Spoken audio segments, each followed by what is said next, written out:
Hey, Jonathan. Um, we talk so often, it's like the formality that feels strange. So welcome everyone. This is our monthly meetup, February, number 2 of the year. Today's focus, we're going to break the conversation or break the meeting into 2 parts.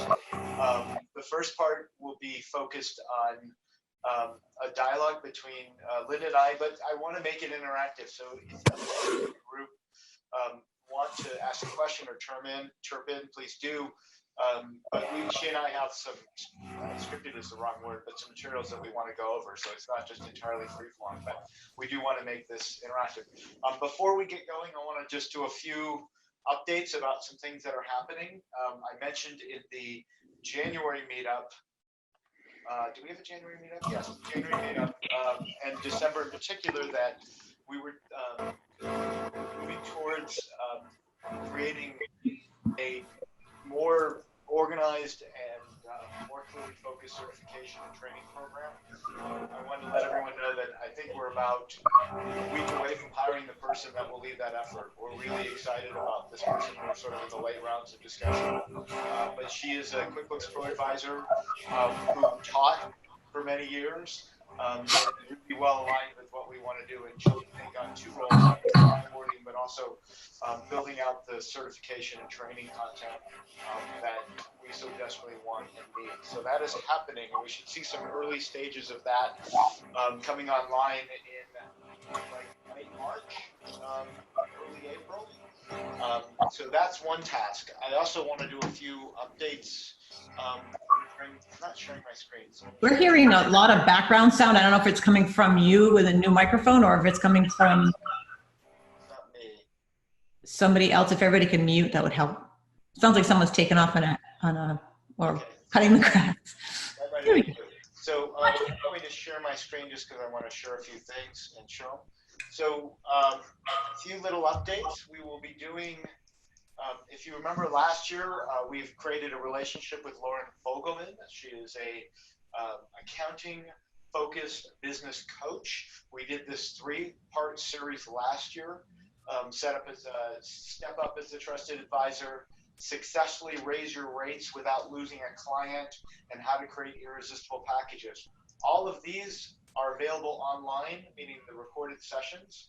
So if you just go to this blog post, so if you go to LeanLaw and go to LeanLaw blog, so it's under more here, blog, and type in the word Fogelman, you'll get that there. In addition, so that's last year's recorded. This year's, we're doing another series, and the next one is here, and I believe the date is March 6th. You'll all be invited. But it starts here you can see these are 3 series. We've done the January 9th, develop a highly profitable niche for your business. I thought that was a really good discussion with Lauren and I, and then we have 2 more scheduled. So this is where you can get the first one in terms of the webinar. It was recorded, and then of course the next 2 where you can sign up.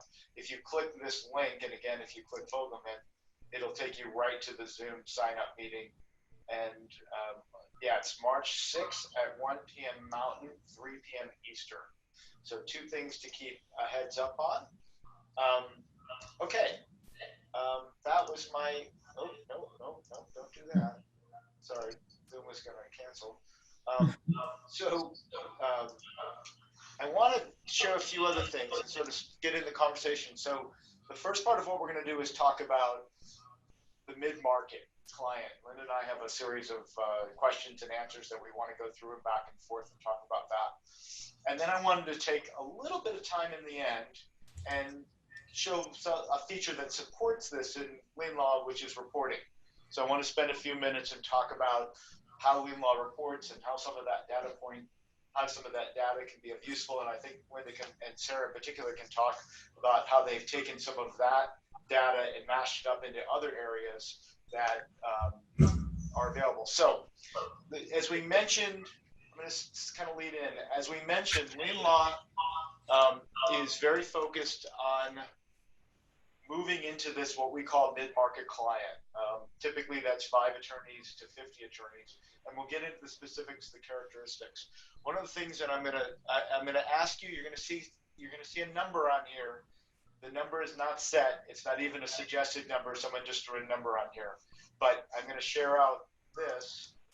And this is what LeanLaw is beginning to work towards an April 15th launch, a segmentation of our product portfolio. Again, that $500 number is just, someone put it up there. I don't want to say that's the price point. We haven't defined that yet, so don't get caught up in that number. We do expect our core product to stay the same.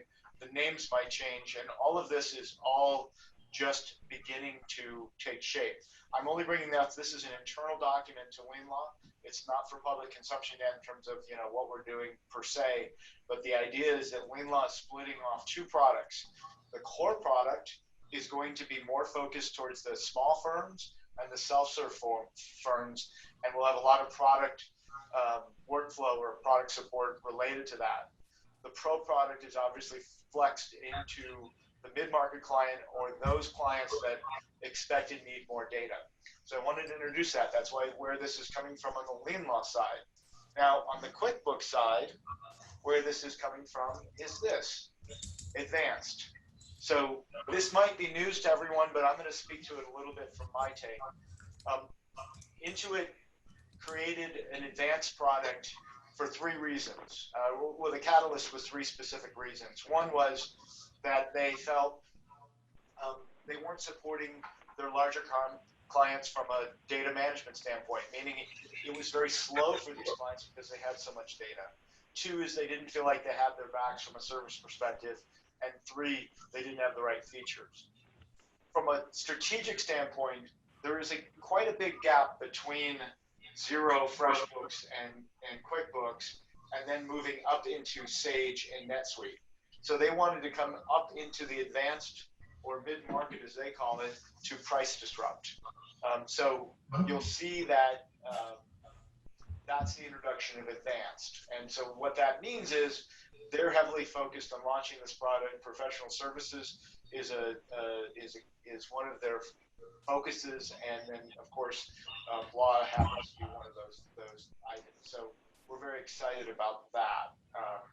So that's sort of the backstory of what we're talking about, why we're talking about it. A lot has to do with some business activities here at LeanLaw. I'm just going to pull this over because we're going to start talking about this in a second. So Linda, just to get into the conversation, and again, if anyone has a question, ask it. I'm talking and trying to watch chat at the same time, so if you're going to chat something, you can also just speak up. Sure. Just real quick, any questions anyone has before we move forward? Okay. So Linda, how do you define mid-market? And what do you think it is relative to your practice? Well, I think for me, and I have to say that I know Sarah's muted and her picture's gone, which means she probably took a phone call. But for me, Sarah and I partnered in the mid-market world for those clients. I've got smaller clients that I service through my firm, but Sarah and I have actually created a firm to do this. And for me, the mid-market is people that I need to put into QuickBooks Online Advanced because of the nature of their business. I have an attorney here in Florida that's a small practice. He never is going to move his trust accounting over the threshold that we need to expand his chart of accounts, that he needs to move there. But it also means to me that it's typically firms with multiple partners. More than the solo plus one, you're looking at maybe a firm that has 10 attorneys or more than that. We've worked with, you can even go by users of LeanLaw. So you can go up to the bigger numbers in LeanLaw where you have a lot more people that need to access LeanLaw. And it also, I know QuickBooks just did a rate study, which was fascinating to me for pro advisors to know what the hourly billing rate is. And they mentioned in it a little small piece about how many people that use QuickBooks are actually capturing mid-market. And it was at like 4%. So there's an opportunity there to jump on that bandwagon because these are people, especially when you're talking attorneys, these are people who they want automation. They're in these desktop products that they're doing stuff twice. If they're in QuickBooks Online, they're actually doing the desktop product and then retyping it in maybe a journal entry or whatever to get the numbers into their accounting platform. So they're very excited about getting into a place where they can get the automation in and get the piece in where they can remove a lot of the extra work that they're doing twice. So when you think about, and I want to talk a little bit about, how we're going to walk through this. I should have done that. So we're going to define what the mid-market client is, and we're going to spend a fair amount of time on stakeholders, because I think it's really important that you know who these people are inside the firm. And I've got some documentation that I'm not sure that I can share with the group in terms of sending this document out, because it's internal to LeanLaw, but at least I can speak to it while we're talking. And then, I want to talk a little bit about the difference in the conversation between the two. I want to speak to what they're looking for from the accounting professional, and then if we have time, looking at the life cycle of a sale, and then what is it that you need to do to service them. And we're going to get into other series, and remember, this is a 3-part series. We'll get more into the servicing and winning these clients, but for today, it's really just trying to understand who they are and what their needs are and why they're actually moving here. So when you look at some of the clients that you recently signed, Linda and Sarah, you can chirp in too, because I know you're involved in this. What was it that they were looking for? I mean, you talked about automation, right? That's a piece of it. What are some of the other things that you felt were the catalyst for, why they're doing it? Well, I really do think that one of the reasons why they're ready to get out of the program is they're not getting the data out. That's been the biggest pain point. A lot of these programs, when you start to look at these other programs, PC Law, Juris, time slips, they're not able to get the reports. And if they can't get the reports, they can't get the data to analyze their firm to make sure it stays profitable. And they're not able to, it's frustrating to get the reports. I mean, Sarah and I have tried to pull the data out as we're starting to do the migrations, and we're looking at, it's really difficult even to get, some of them don't even give you an Excel spreadsheet out of some of the data. So we have to use magical programs to get there. Linda, my question isn't, but why now then? So they've had this pain point for the last 3 years. Why is it? I have some ideas, but why now? Why is it today? Why did some of these firms that we've worked with, what's driving them to actually make the change? I think it's the transition within the partnerships that you see. You see a lot of the differences of opinions on the data. The newer, everything else you get is here and now, right? You get your bank information here and now. You get all these different apps that you can use. And so I think I don't want to just attribute it to a younger generation. I'm just seeing that certain folks are looking for more instantaneous information, and they're realizing a lot of these legacy builds are not going to sustain that growth pattern for them in the future and give them the tools that they need to make decisions to be a more agile firm. And we have run into where we're getting the partner is retiring and the next one that's taking their place is in their 40s. And they can't believe they can't pull something up on their phone or be able to get information online, that they have to go remote in to get it. And they're baffled by that. And they're also baffled by the amount of paper that's produced in a law firm, that they can't believe some of that stuff can't be digitally done. So one trend, one trend that I've seen, exactly that. Boomers are retiring, Gen X, Gen Ys are coming in. There's more of a demand for efficiency, and just because it makes sense and it's logical, and there's more of an aptitude for technology. The second reason that we've seen at LeanLaw is this idea of aging technology. So another catalyst is that we're on servers, we need to go to the cloud, and we saw a lot of tech investment in 2004. It stagnated for a while. And then, so now these servers are really getting to end of life, and they're like, we don't want to double down on servers for tech cost reasons, for lifestyle reasons. So when you talk to these law firms, and I want to go through it, I actually really want to spend some time, because I think this is really important. I have this Brian guy who's the general manager, but who are the stakeholders that you're interacting in the pre-sales process? Not once we've onboarded and we're moving forward, but like, who are these initial people that you're interacting with? What roles do they play, and what are they looking for? That varies by client. Sometimes you're dealing directly with the managing partner that's just ready to go and can't stand that he can't get reports or she can't get reports out, and they're ready to get more data analyzed. And then sometimes most of the time, typically it's maybe the lead admin, maybe the bookkeeper themselves that are ready to they know they've heard about these ways to get their product, get their workflow better because they realize how frustrating it is. I talked to one yesterday and she said, I drive home from work so frustrated because there's 10 clicks just to get to one transaction. And it's so, I know there has to be a better way. And when they start to examine that, they start to look, they find out there are better ways to get to enter the data and not have to do things so many steps. So one architect to general manager, and that person's probably pretty data driven, pretty process, and they're also pretty, as I've seen, pretty decision efficient, meaning they're like, let's go A, B, C, let's make a decision. They're pretty utilitarian that way.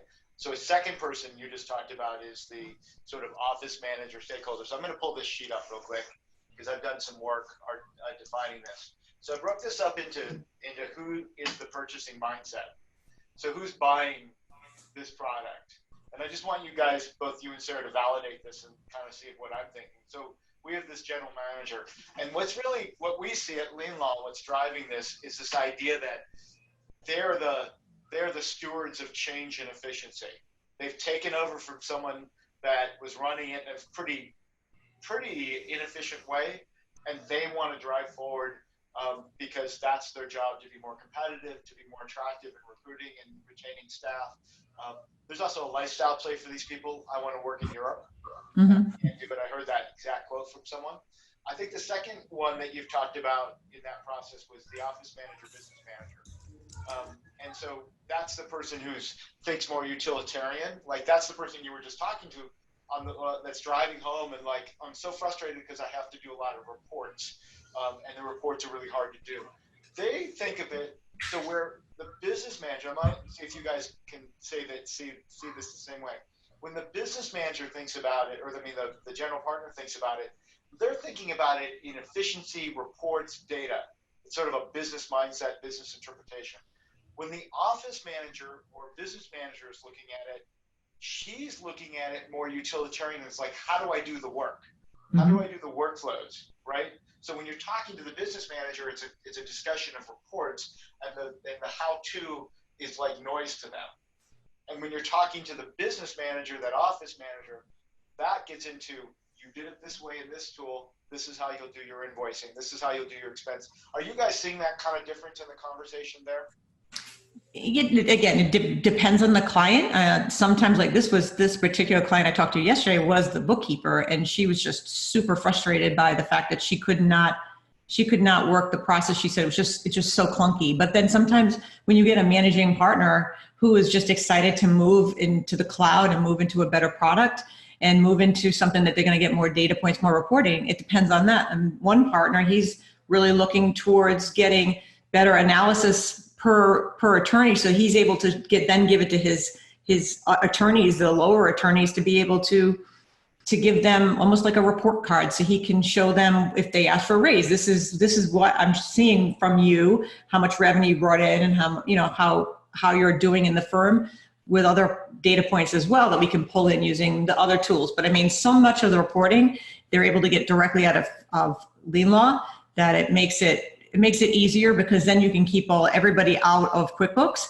and keep them all in LeanLaw and keep them at bay, so that only specific people have their fingers in the accounting. So the third user that we find in our sales process when you're talking to these law firms is the outside accounting professional. And so you've seen, even though you guys are the outside accounting professional, sometimes they have someone embedded that you're then coaching and working with. And they have a different mindset because they're the firm's advocate. And I wrote that. This is obviously a LeanLaw thing because I articulate that. But Linda, Sarah, and I have been in situations. We can think of one, the Texas-based, that there's an accounting professional baked into their team, and she's absolutely critical in the process of being a champion and an advocate for both the client and for our team, because she understands the utility. When we I'm going to jump in. You also potentially have subordinate accounting staff. So you could have people inside the firm that are not the office manager, but they're an accounts payable person or someone who's doing invoicing, and they're not someone typically you can rubber stamp it, yes, but they can help. But what they can do is kill it. And what I mean is they get stuck in their processes. I mean, I saw you say that. Yes, Linda. they get stuck in their processes, Yes. and they can just absolutely just slow a deal down or become really problematic because they don't want to change, they feel threatened, they don't want to learn a new tool. But they can also be a big champion because they're in the weeds doing the work, and they can be very helpful. So those are the four figureheads that we see in the sales side of it, right? From a LeanLaw perspective, that general manager that Linda keeps speaking to really wants data reporting and efficiency. The business manager, office manager, who wants that same data, but more because it's their job to give it to someone, and they have to produce invoices and manage the expenses and manage the overall accounting. We then sometimes see an outside accounting professional that you're interacting more in an onboarding kind of situation, who's an advocate, who thinks workflows and efficiency, and then of course subordinate staff. I'm going to run to Oscar first, though, are we? Okay. Did someone have a question? I thought I heard something. So let's get back into the questions and talk a little bit about when you're talking, Linda and Sarah, jump in too. When you're talking into a mid-market client, you feel how's the conversation different than talking to a small client? And what I mean by that is, yeah, there's more people, more figureheads, but when you walk in and you're sitting in front of that and they have, 8 attorneys and they're saying, okay, tell me what you do and how you do it. How does that different than walking into a solo or a onesie-twosie? What's that relation? What's that conversation like, and how does it have to be different? It's very intimate when you're on the onesie twosie because it's them and they're just saying, take the burden off of me. Yes. I can't take it. I think the big difference though for me personally is you called me, or you're in this position where you're looking to make this change. Why are you looking at making this change? What part about this is going to be a team endeavor? And basically when you're looking at a firm of a larger size, you need a point contact, you need a decision maker, you need to identify the key roles. They may not be exposed right at the beginning, they may come later. So we've learned to sort of identify and ask and figure out who we need to have more communication with. It's very different because you're not calling the one person. And when you have the solo, you just have to remember the time value there as much as the time value you have on the bigger market ones too. It's the same time value, but the solo might be a little, depending on their communication style, they might be like, I need to schedule time, or just call me anytime. Well, that's not good for anyone. And then the larger ones, you really want to be diligent about how you're going to schedule that time, what you're going to accomplish in that, and really agenda focused. So what I heard you say was, when you're meeting with a small firm, it's intimate and it's casual, and you almost have to be protective of your time because they can be onerous and overwhelming. Mm-hmm. When you're going into a larger firm, you have to be far more calculated as to who you're meeting with, identifying the stakeholders, as you said, making sure that you're getting accomplished in the conversation what needs to be accomplished, right? Mm-hmm. Because I would imagine there's a different level of professionalism expected. And what I mean is, instead of having more, you still have your beginning, middle, and end, but now there's this idea that, well, okay, they're a bigger entity and operate in a certain way. They kind of have this expectation that you'll meet them there, correct? Yeah, really. I mean, yeah, in a lot of ways, I think something to consider too is what Steve what I was alluding to and you brought up in the chat, which is, why are we here? What are your needs? Really establishing the identifiers, because I'm not selling you anything. I'm on your team. You called me. We'll work together. We'll identify your needs as we go. That's the difference for me. Is it's a very intimate conversation too. It didn't matter what size the firm. It's because it means it affects your dollar. It affects what you're doing with your money. It affects you as a leader.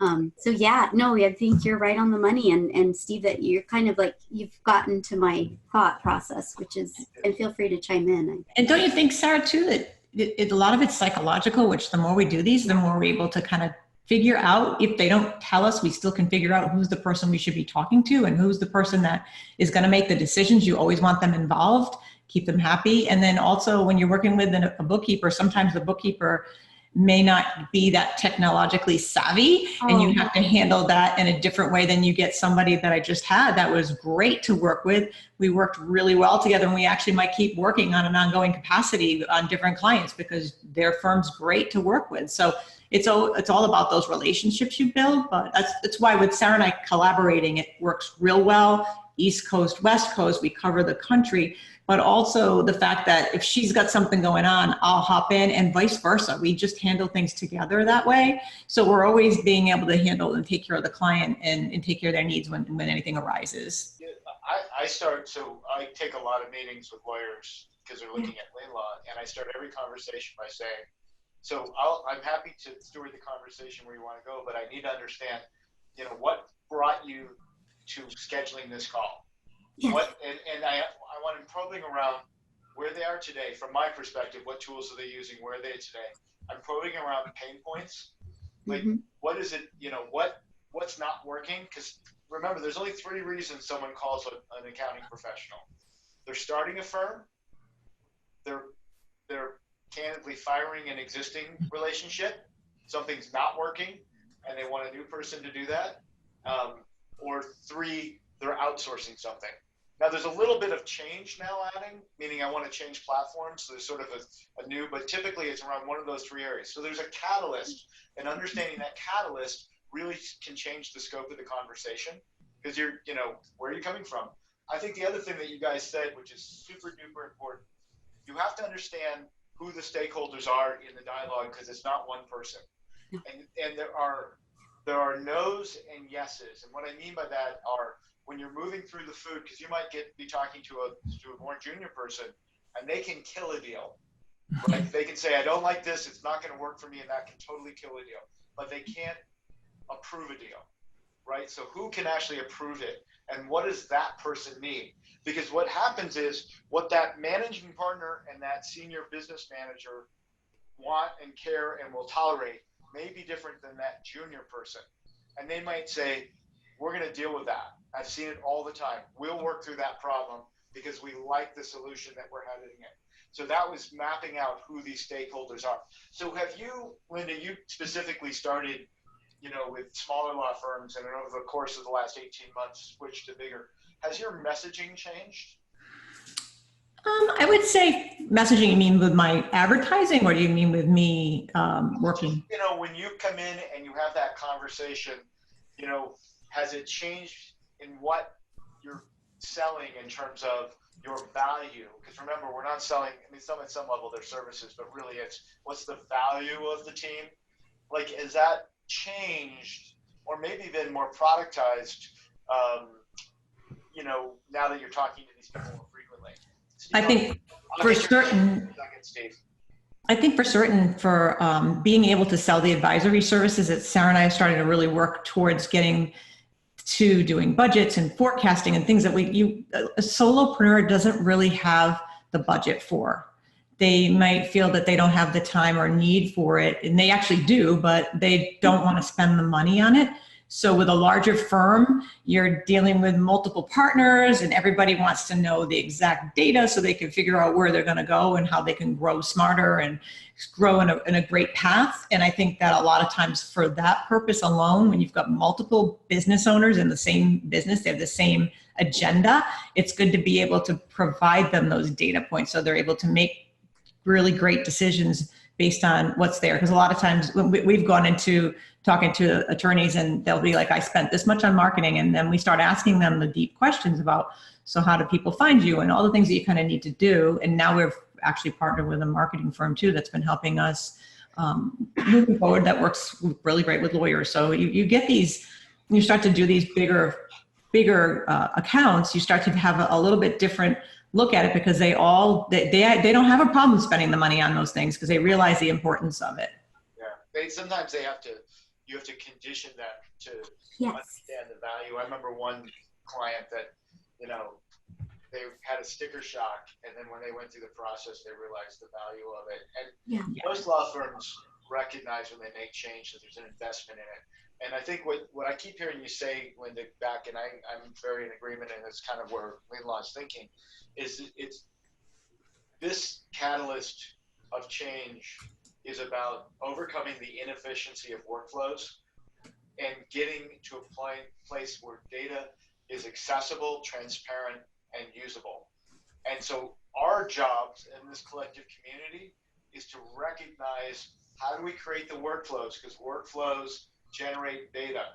Bad workflows, bad data. Good workflows, good data. From the data, how do you then package that data? And to send someone a P&L, a balance sheet, income statement is not even like they can get that themselves. Yeah. It's what is, is there specific compensation, employee utilization, very specific reports that's where your value added. That's what these lawyers are chasing. LeanLaw is going to be a part of it. I mean, we have a whole kind of data pathway from a product standpoint. So I'm trying to get at this question. Oh, I wanted what Steve made a really astute comment. You're totally right on this. It's in chat for everyone to see, but I'm going to say it, which is, we get this all the time. Some attorney came from a different firm and they said, I love this tool. I'm having this right now. I've got a 10-person law firm that I got an email from the accounting professional, and she's like, can you do this? Tell me about this. And I gave her like 5 reasons not to even, the tool the guy liked was like, it was, they're going from a LeanLaw QuickBooks Online environment with virtual people to we're going to virtualize the practice management tool in a cloud. It's an online tool. It's a server-based tool, but we're going to put it in a cloud server, meaning we're going to emulate it in a server, like sort of the VPNs that you guys use for desktop, like that kind of thing. And it was like, this is nuts. But someone came in and said, this would be great, and that starts a whole whirlwind. Sometimes you just have to really come back to what is the data, how are we going to get at the data, what is the efficiencies, because at the end of the day, you don't want to break that model, and those attorneys have no idea how to get to that data point. So my question is, has your services changed? How did you productize to, that solo that you have, Peter versus going to now, Jenny in Michigan, those types of, that's a wildly different spectrum. So I'm talking about a solo, and then I'm talking about a 30-person firm. Like, when you think about your offering and this is what I do, how has that changed with this focus on mid-market? Are there new services, new things you had to do? Speak to that if you could. I think data migration's been big for us. It's been being able to do the big rebuilds and get the files done properly, getting them compliant. I'm amazed at how many we've had come across our desks that when we start digging in, we find out that they thought everything was great and balanced, and then we find out it didn't tie back to the bank at all, so it's not correct, and we find that, and it to me, that's been the biggest thing. But for us, as far as even starting to advertise this kind of stuff and changing what we offer, I would say, yeah, I've changed my website to offer that migration service. I'm trying to start to direct and focus it. Let's face it, we've got competition with QuickBooks Live, and it's taking the files that are really super simple. They don't generally have to do with lawyers, but it's just, you need to start to work towards getting your files to a place where you can get your business and your mindset wrapped around more complex work, because QuickBooks Online Live, QuickBooks Live is going to take away some of those accounts that you may have had in the past. So I think that starting to move towards the shift towards the bigger clients, you can charge more. That's a key piece. I think that's a big piece. I really am enjoying, I mean, we know how to do all this stuff, but we don't get to do, I mean, most of them, we're just like, here's your low price, here's your financials, your balance sheet, your general ledger, your profit and loss, buy, and you don't get into the deeper stuff. And now we're getting to, Sarah and I are really getting to dive into some really good data. So it's kind of fun to be able to build out these reports and be able to service the clients in that way. So let's summarize that for a second. So I want to organize what you just said a little bit, because I think this is really important. One is that there's a productization of onboarding a client, helping them get from where they are to where they want to go. So that's just an offering. And that's a little different. Like Karen Schwartz is on the line, and she's an expert at that specific subject, and she's someone you can partner with, especially on the technical side. But there's still a stewarding of the process. So even though there's the because I'm going to kind of summarize it from my head when we talk about this onboarding piece. One is this, okay, scheduling, process management. There's the setting the chart of accounts. There is the data migration of the chart of accounts. There is getting the law firm into the billing tool. That's all like before they even use anything. Then there's the usability, all the workflows that have to be defined and how they go about doing the things. And then the last piece is all the reporting, right? To help them make sure they get the reporting. So you can bring in specialists in areas that you feel like you might have a deficiency, but the idea that you could steward this process and help them through the life cycle, I know that that's a critical piece that's brought deal flow to you guys, such that then you take these clients on long-term to do month-over-month work, right? And that's the big point, right, Sarah? Because we get into doing, when we start to work with these people, we're not like, it's not like this big machine that all of a sudden we get it landing on our lap and it's all like somebody did all the work and then we're sitting here. We actually work so closely with the client and then we start to show them all these things. They sit back, and a lot of these firms, these bigger firms, they have an admin on staff that's also doing a million other things at the firm, and the bookkeeping piece that they only know how to do is enter the bills and maybe do the billing part. They don't understand accounting. So when they start to see what we can show them. I think it goes back to the goals and the mission of the impetus of change and why you want the change, but also for us on the other side, for all of us accountants, and is the value of our time, because it does take more time the bigger it is. Yeah. And so you have to think, if you're an individual, if you have a team supporting you, how can you feather that in? How does it work? You don't know sometimes how much time they're going to ask of you, because you don't think of all the things sometimes. It's hard. I mean, even, really hard. I'm going to say we have it worked out to a science. Please don't take it that way. We just, to be fair, each one is different. One might have an accounting department, one may not. One might have a sub inside of it you partner with. It's all varying degrees, but I really think it's the impetus of change, of why they want the change, and aligning the goals with that and making sure that you can kind of like foundationally support that so that you're not losing yourself in it, because it takes a lot more time to deal with it. Yeah, and whatever time you think it's going to take, double it and tell the client that, so that way you've got the cushion. As we always do anyways, right? I also get it done early. It's better than saying, oh, sorry. And I also think you need to be very disciplined about the scope of work and what's in your agreement with the client, and being very careful that you are mindful about, you have to be very professional in budgeting, bidding, and managing the client, because we've seen this. You can uncover a just nest of weeds that you're like, wait a second, we had no idea this existed, because they didn't need it. There's all this whip is sitting here and we never processed it or something, and I'm making that up. So this gets into my next question, which is a nice segue. What's the life cycle of a sale? What does that look like? Like, there's a first call. What are they kind of asking about in the first call? Then you maybe do a proposal or something like that. And then walk us through kind of what, just try to be efficient in terms of steps of what, and I know, Sarah, they're not all the same, but in general, it starts with something and then, I don't know if it ends, but maybe it turns into something else. I think we should use the example that Steve brought up in here, because I'm thinking of one that wasn't able to move forward with their decision, but the cycle became, the impetus of change became the individual who was going to inherit the work, worked in other platforms that enjoyed those other platforms, right? And they wanted this change, and LeanLaw was a big piece of that. So it started with the conversation there. We needed to maybe review the file. Let's see what is all the collection of all the data? What are we looking at here? Does it make sense for you to move from this platform to that platform? And charge for that. Yeah, and charge for that. That's your time. That's not something you should not do freely. And then once you present that, reviewing that, what does it look like to move forward? What are the aspects that you see that you need? You identify the scope. That's where your engagement becomes a little different. At that point, you change your engagement letter. And be ready for, honest to God, be ready for, once you're in it, it takes obviously longer than expected, and they're going to ask for you to just get them caught up. So be ready for that. part. And we give them a timeline. We do give them a timeline. That's a big piece of that, giving the scope, is giving them a timeline where we're mapping out what we're going to do nice and logically so they can understand the steps. 99.9% of the time, if a job doesn't get done on time, it's because the client wouldn't give us what we needed. And we wait and we ask. That's generally everybody probably not in their head. Like, yep, we do that. We deal with that too. Hold on, I want to organize this.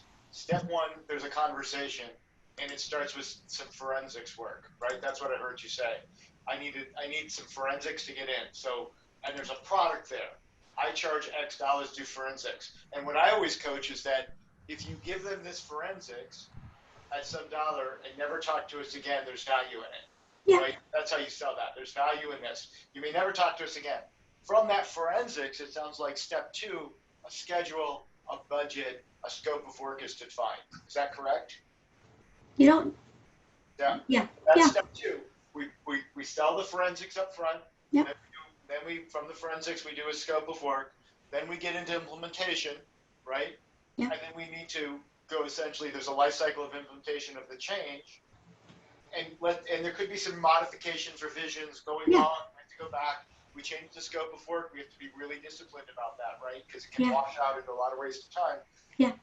Then they're over. What happens next? How do you then transition them into that? Now they're an ongoing client. Is that another engagement that says, okay, we'll do these things for you on a monthly basis?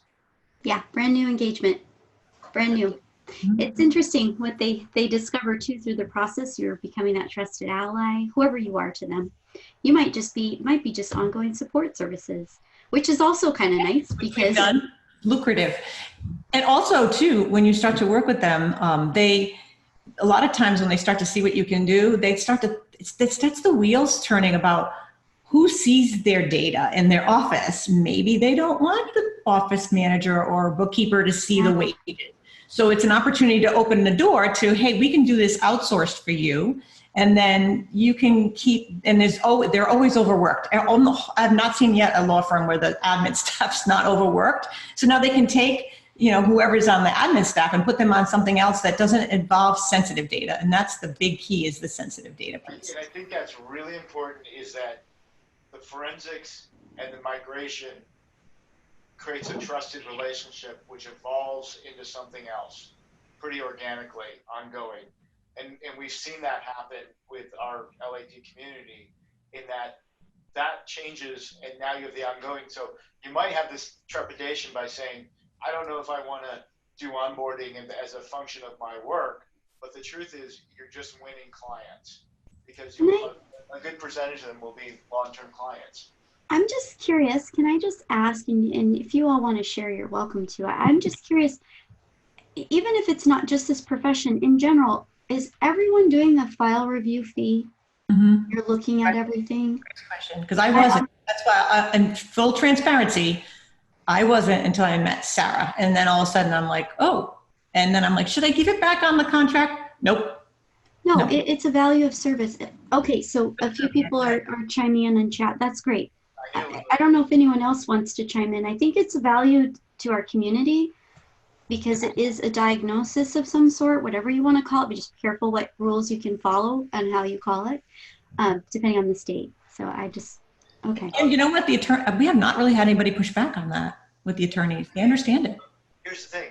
Attorneys do the exact same thing. Right. They can't offer legal services without investigating everything that they need investigated. And they know that they can't offer that sort of, they can't offer their brief, they can't offer their opinion unless they do the due diligence and the research. So they're conditioned to that mindset. They do it in their own practice. And so they're like, of course you have to look at the data to give us a quote. And tell us how to get there. So I just have two, Lillian says it'll look at potential clients that aren't serious. Really good point. True, very true, good point. And then Steve says, then we go hourly during the cleanup and training, the how-to, then into monthly maintenance. So I want to kind of dispel this. Someone said this to me when we were talking about mid-market in another webinar, but I wanted to just put it out there. There's this idea that, well, they have internal accounting staff, so there's this, and maybe we just kind of spoke to this a little, but so they don't really need us. It's not a good opportunity. Could you speak to that, Sarah, Linda, or whomever, about that idea that just because they have an internal staff that there's not a need? There's multiple opportunities there. Yes. In very different moments. We've been very good at being able to turn that piece over to ongoing. I remember the first big one we did, we're like, oh my goodness, there's a door opening here. And now it just builds out of what you do for them. I think just because they have it doesn't mean, like, to come up some of the other points that have been made in the chat, doesn't mean that they have the same knowledge that we have. They don't have the depth that we have maybe with our LeanLaw and our QuickBooks and the integration, or the understanding of moving the data and how that needs to look and work, what starts with clean data. There's multiple layers there. And also what's nice is another way to look at it, I think, is we're your support for that group so that it's not you. So you're the decision maker, you're the partner. You don't want to be troubled with trying to make sure your accounting team has adequate support to move to that, or what that looks like. So you become that individual in that engagement. And so there's multiple opportunities that I see. I think what I've seen from my sort of side chair vantage point is that the law firms aren't the experts and you guys are. And you live and breathe in the QuickBooks app ecosystem. You live and breathe and are sitting here on a LeanLaw chat, seeing things that other people don't see. And I think there's an enormous value add to putting those pieces together and training them, whether it's, teaching them how they can bring in the Intuit payment network to increase receivables, to decrease AR and to get money faster. Candidly advocating to LeanLaw to say, hey, we need a feature, that kind of thing. And this community, just because they have staff in-house, they sit in a very narrow focus and do what they do on a daily basis, and they aren't the experts. They have maybe some industry expertise, but they're not the expert you guys are. And that's one of your enormous value adds. Okay, we're almost at the end of the chat. I've really enjoyed this conversation. If you were to say to the user, Lynn and Sarah, that's sort of pondering this and saying, this is interesting to me. I'd like to move into mid-market. What would you tell a colleague to do as their first step? What would the first thing they would do to begin to understand how to get to this new client? You answered it earlier. Yeah. I would say it really, for me, I've been marketing myself with it. I'm marketing both of us actually, because we're doing this together, writing articles, showing that you're an expert. I think that those are the things that will get you there. I don't know how many people have used QuickBooks Online Advanced, because you don't get a free version, but there's so many pieces in there. I just wrote an article this past Sunday about some of the things as managed workflows in there. There's pieces in there that will help be able to show. It's very fulfilling to show a new client the automation pieces, because they're coming from a place of non-automation. So I think I don't know, Sarah, what would you say? I see you're thinking. I'm thinking if I was everyone here and I don't know how to enter to the space, what does it look like? How do you start? Well, while you're thinking, Sarah, let me summarize what Linda just said. Yeah. So the first thing I heard you say was, I need to think about what my offering is, my services, right? That I could potentially productize those services. Whether I'm going to go online with my website, whether I'm going to go into my networking group, however you tactically want to communicate that, there's a step backwards to say, what is my value? Because I'm putting a little bit into what you said, but there's something about my value and what I have to offer and how that's productized. I think the second thing I heard you say was, I need to know the tools. I need the tools that these firms need to be using, and I need to know them at a fairly advanced level, even if I have to pay for something on my own to learn that knowledge, meaning I have to pay for advanced that they don't know. And then I need to take those knowledge, take that tool expertise and the service expertise and probably mirror them together so that when I walk into a firm, I can identify, oh, you're doing this in a very archaic way. Here's a workflow, my expertise, and a tool that facilitates this new process in a more efficient way. So 1 was your value, 2 was how you communicate it, 3 is developing skill sets with the tools. Is that a decent summary of what I kind of heard? That and definitely partner with somebody, because when you start to do, you're servicing multiple people. So you're going to have to be able to handle that workload, especially if you're doing one. I suppose you could do one easily on your own, but if you start to have more than one job going at the same time, you need that extra person to be able. We just need to be organized, and I'm fortunate to have Sarah to have partnered with, and we work really well together. But find a great partner, a great collaborator that will think like you and have the same work ethic that you can, partner with and have it work out really well. Well, as we mentioned, Karen's on here. She's a great opportunity for a partner. I don't know. I mean, a call of hands, I guess, is how many of us are single or have a part-time individual supporting us. If you want to answer, feel free. It just to kind of help tailor it of like how to open the door to this market, or what does that look like, that we could tailor it a little bit more to that. But that's just okay. And virtual assistants. Okay. Mm-hmm. I don't know if anyone else wants to share. Everyone's been awfully quiet. Steve said he has himself and 2 virtual. So I think the third piece, I'm going to summarize it a little bit in resources. So as we deal with larger firms, it becomes more demanding.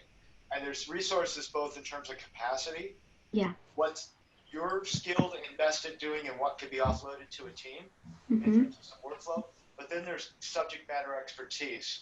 And that's someone like Karen in particular saying, I'm coming from this specific set system, time slips, jurors, whatever it is, and we need to extract the data. Well, Karen's an expert at that, right? So she can be part of your team and handle that one specific piece of it so that you don't have to think, oh, I'm going to have to learn how to export accounting information out of time slips. Karen can be brought into that as a expert to then say, this is my person who's part of my team. She works with the client, works with you to make sure that you're successful in that moment. And then she can go away and you can, manage the client. So it's about putting your team together, both capacity and skills, so that you can step up to a bigger client. Okay, we only have a few minutes left, and I just wanted to, bring up one quick things in LeanLaw. While I'm doing that, Linda and Sarah, do you guys have any final comments? I just think it's a lot of fun to be able to work with a client and to show them. When we had one that we saved how many pounds of paper that they were processing with invoicing. Oh, they were so sweet to show us and share with us the excitement of that. I think that's the fun part. Do not discount the fact that there's a lot of stuff you're going to go through. Like, you are in the trenches, and there's sometimes some hard conversations. But yes, it is fun. I love what Linda, she's very optimistic. It was a big pile of paper that we had. So yeah, so definitely that. And I think that don't just get discouraged if you price. I mean, it's hard to find pricing. So if you don't do well on the first job, don't just say, oh, I can't do this. I did all this work. Yeah. And it cost me more time to do than whatever, because we try not to think about time. But if it becomes that, it's a learning process. You start to build out pieces. So Sarah and I have already started to build out these packages. So every time we do it, we've already got a system in place. We've got things that we're training. We have all these things in place as we're starting to build it across, even though we've moved in multiple different kinds of multiple platforms. There's a lot of this workflow is the same, because once you get into the LeanLaw and the QuickBooks, it's the same. Yeah, and I would say that when you think about your mid-market, not everyone has to be a 20-person law firm, right? Mid-market can be 5 lawyers, right? And that in itself is demanding. It's really, once you start to get above 3 to 4 lawyers, the game plan changes because there's more moving parts and compensation. So I want to talk a little bit, I stole this from one of our clients who said, this is the holy grail of reports. This is Sarah and we're all working on this client and trying to stitch them together. And they're doing some really interesting reporting standpoint, but she wrote this, her name's Karen Anderson, and she's this outside accountant who's inside the firm. And she wrote this to me, and these are the metrics that I would think a law firm is looking for. And specifically, this is what LeanLaw is steering towards and trying to come up with this dashboard. And so, the idea of profitability by timekeeper production versus goals, timekeeping billing versus collection, a really critical one. Matter owner collection. I'm the responsible attorney. What's my collections? We're seeing a different page, Jonathan. I don't know if. Oh, what are you guys seeing? I'm seeing your notes. What are you Did see? you have the list of the, are you talking about the list of the KPIs that Karen had? Yeah, that's what I'm showing. Oh, it's on the right. Okay. Is that holy that? That's No, I'm exactly. seeing notes. Are you seeing the KPIs? Mm-mm. No. Hold on, let me do it again.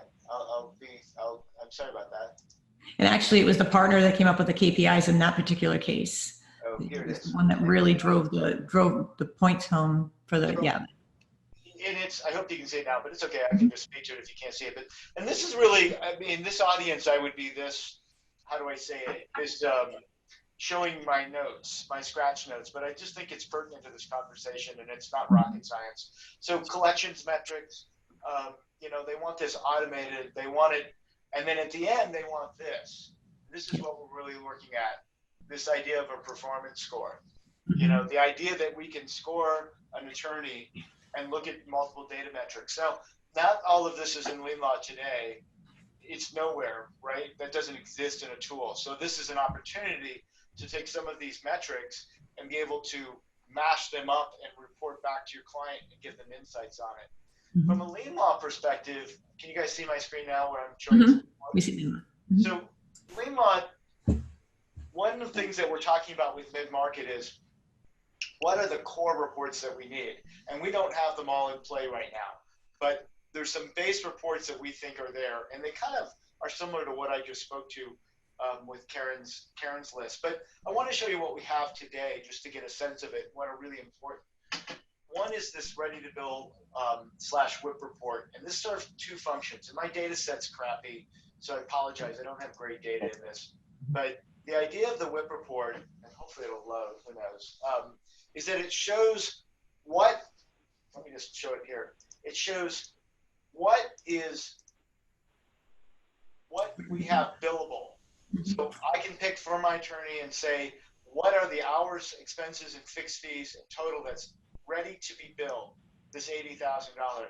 And then we mash that up against real-time QuickBooks balances for receivables, last payment, and trust balances. And this serves two functions. One, an attorney, or you, if you're servicing attorney, can print this out. Everything can be printed or brought to Excel, and that can then be delivered to a client bi-monthly, whenever, to say, hey, this is what's happening with your practice. Here's some things to think about. Secondly, it's a great tool to do in advance of invoicing. So a lot of firms now are using this as an advance in invoicing to say, here's what we're getting ready to invoice, and the attorneys can come in and say some high-level notes right off the bat without getting into pre-bills. So this is before you get to pre-bill, and it can mitigate some of the back and forth of pre-bill, because they're like, don't even dare, for Joe Spruce, bill that $50. Just don't do it. So and there's some clickable stuff here. If I go in, I can get into more details around time, expenses, and fixed fees. The second report that's super important and we're really proud of is this revenue by attorney report. This is the most critical report that a mid-market firm is looking for, and it's one of the biggest pain points for them, because typically the accounting system is not tethered to the invoicing system. So payments aren't connected to invoices. And what this does is it shows what's been billed, this is all time, but I could select a period, what's been collected in QuickBooks. When we do that payment, collected, and there's an algorithm on that payment that says, pay the expenses first. So we're overcoming one of the challenges of QuickBooks, that they treat AR in a macro sense. Well, from a revenue by attorney compensation standpoint, expenses have to be taken out, and then based on what's left over payment, we then distribute to the attorneys. Share means that it's their share of the money because some money might have been gone away from origination. So the idea is, from an origination standpoint, origination means that if Linda, Sarah, and I are all partners in a law firm, and I'm the rainmaker, and Sarah and Linda work on it, I might take a percentage of collected of their fees. And we would negotiate that. Typically, it's a set percentage. But LeanLaw is automatically calculating that. And then, of course, the adjusted share is what's left over after I've gotten or given up origination. We also have the ability to do firm share. So if the firm takes the money off the top. Now, this gets right into why law firms are changing. This data is in a black box, and it's really hard to get at. now this character, David Cohen, could go in and say, well, what made up my income? They can go by client and or matter and see the detail. They can even dive into the matter and say what invoice contributed to my, what invoice or payment contributed. And that ties right back to QuickBooks. So we're giving that detail and making it transparent, which is fundamentally what these law firms are looking. We get lots of oh wows when we see this report. The same goes by revenue by client. So we also have a similar revenue by client report that gives us a lot of similar details, but we drill down into a little bit more detail with the minutia of total billed hours, expenses, fees, any adjustments, meaning we've changed some things, what was billed total, collected, anything that was written off, which typically means something got written down in QuickBooks, what the trust balance is, what the receivable balance. This is one of my favorite reports. This is a true lens into the law firm practice. And I'm almost done. I know we're at the 2 o'clock mark. And then, this is another really important one that gets overlooked, which is revenue by practice area. So the idea here is to help the attorney understand where she's making money, where she isn't, right? So you can start looking at collections by practice area, revenue by practice area, and start to really dig in and say how are they effective in different disciplines of work they do, which becomes invaluable to say, your estate planning is killing it. You should do more of that from a financial perspective. So that's just a high-level snippet of where we aspire to in some of that Holy Grail of reports and what we're doing today and where the trajectory is. There was some chat stuff. I didn't see if there was any questions I needed to answer. Oh, I know that Karen said she was always happy to help any of us if anybody needs help with the conversions. And also, I love this too. Sarah says she loves it. Mm-hmm. Mid-market is an attitude as much as a size. And that's a great reminder. Amen. Thank you all for being part of our community. By the time we meet next, I hope to announce our new staff member who will be leading the content creation, which will start into the certification. What we're looking for is an intermediate and advanced certification so that we can have 2 different levels of that, but also getting much tighter with our product documentation. So we're excited about that. And April 15th is where we're targeting our launch of our mid-market product. So we appreciate all your support in that. I'm going to say goodbye. I'm going to say thank you to Sarah and thank you to Linda. Sarah, you jumped in. I appreciate that. Steve, yeah. Thank you all for attending and thank you for all being part of our community. Nice to meet you all. Have a great day, everyone. I know.